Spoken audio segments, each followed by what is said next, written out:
এতদিন যে তিলের পাটালি আপনারা দোকানে বাজারে বা বাসে ট্রেনে কিনে খেয়েছেন মুচমুচে তিলের পাটালি, এখন বাড়িতেই এটা তৈরি করতে পারবেন যদি আমার টিপসগুলো ফলো করেন।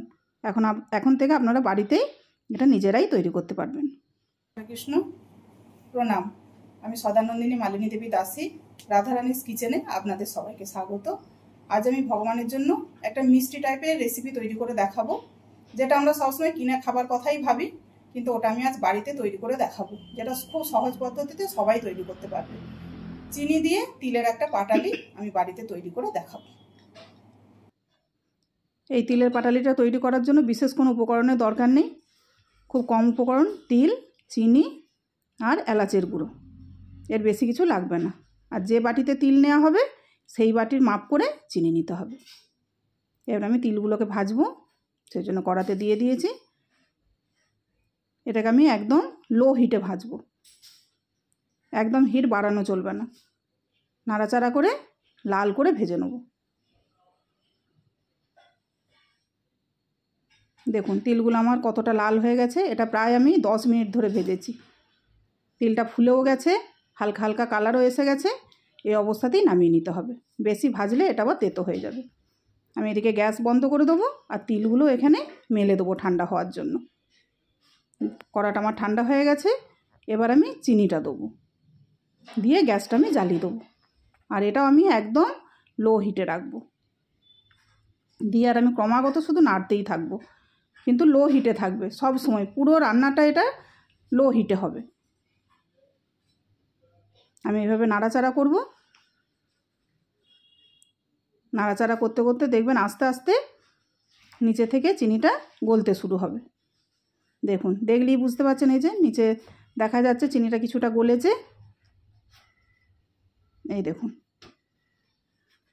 এইভাবে আস্তে আস্তে নাড়াচাড়া করতে করতে চিনিটা পুরোই মেল্ট হয়ে যাবে।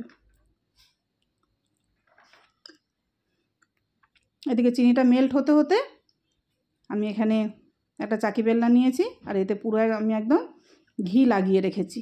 কেন ওই কাজটা তখন করার সময় তাড়াতাড়ির মধ্যে করা যাবে না, সেই জন্য এটাকে আগেই করে রাখতে হবে। আপনারাও আগেই করে রাখবেন। আপনারা স্ল্যাবের উপরে রেখেও করতে পারেন, আমি চাকি বেলনার উপরে রেখে করব। দেখুন চিনিটা কতটাই মেল্ট হয়েছে, আরও 2-3 মিনিট এরকম নাড়াচাড়া করলেই এটা পুরোই মেল্ট হয়ে যাবে। দেখুন অনেকটাই হয়ে গেছে, আর অল্প সময় লাগবে একটু।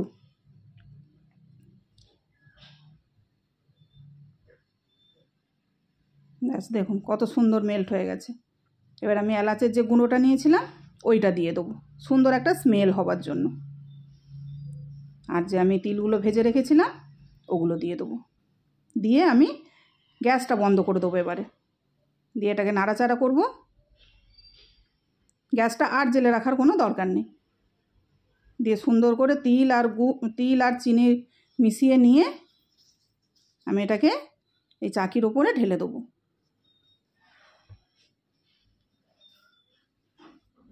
সুন্দর করে পুরো মিশ্রণটাই এর মধ্যে নিয়ে নেব। এই কাজটা খুব তাড়াতাড়ি করতে হবে, একদম লেট করা চলবে না, তাহলে এটা জমে যাবে। এই সময়ের কাজটা খুব তাড়াতাড়ি একদম। পুরোটাই আমার নেওয়া হয়ে গেছে। এবার আমি বেলনার সাহায্যে এটাকে সুন্দর করে পাতলা করে বেলে দেবো। এটা লেট করা যাবে না, তাড়াতাড়ি করতে হবে কাজটা। নরম অবস্থাতেই বেলতে হবে, নাহলেই শক্ত হয়ে যাবে সাথে সাথে। আপনারা পাতলাও করতে পারেন, একটু মোটাও রাখতে পারেন। আমি একটু পাতলাই রাখছি, যেরকম আমরা বাইরে কিনে খাই আমি সেরকমই একটু করার চেষ্টা করেছি। আপনারা আপনাদের পছন্দ মতো করবেন, তবে এটা খুব সুন্দর হয়। আপনারা একবার অবশ্যই করবেন বাড়িতে, প্রচণ্ড মুচমুচে হয়। ব্যাস এটা আমার বেলা হয়ে গেছে, আমি আর বাড়াবো না। এবার আমি এই অবস্থাতেই আমি এটাকে ছুরি দিয়ে কেটে নেব। শুকিয়ে গেলে এটা আর কাটা যাবে না, তখন শক্ত হয়ে যাবে, সেই জন্য আমি আগেই এটাকে কেটে রাখবো। দেখতে পাচ্ছেন এখনই কেমন একটু একটু শক্ত হয়ে গেছে, ওই জন্য এটাকে কাঁচা অবস্থাতেই কেটে নিতে হবে। আমি এটা চৌকো শেপ দেবো। আপনারা চাইলে বরফির আকারেও করতে পারেন, আর সাইজটাও ছোট বড় আপনারা যে কোনোই করতে পারেন। আমি একটু ছোট ছোট শেপই দিয়েছি, আপনারা আপনাদের পছন্দ মতো এটা করবেন। এবার আমি 15 মিনিট পর ফিরে এলাম। এটা আমার শুকিয়ে গেছে, ঠান্ডাও হয়ে গেছে। এটাকে আমি এবারে চাকি থেকে তুলে নেব।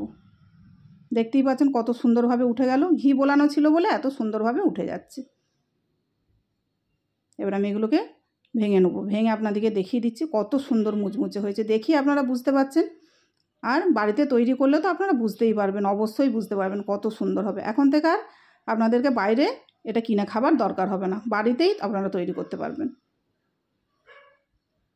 দেখুন কত সুন্দর হয়েছে। আর এই কাজগুলো সবই আগে করতে হবে, কেটে রাখা এগুলো সবই করতে হবে। এবার আমি ভগবানকে নিবেদন করব, তাই তুলসীপত্র দিয়েছি। হরে কৃষ্ণ। ভুল ত্রুটি হলে ক্ষমা করবেন। প্রণাম।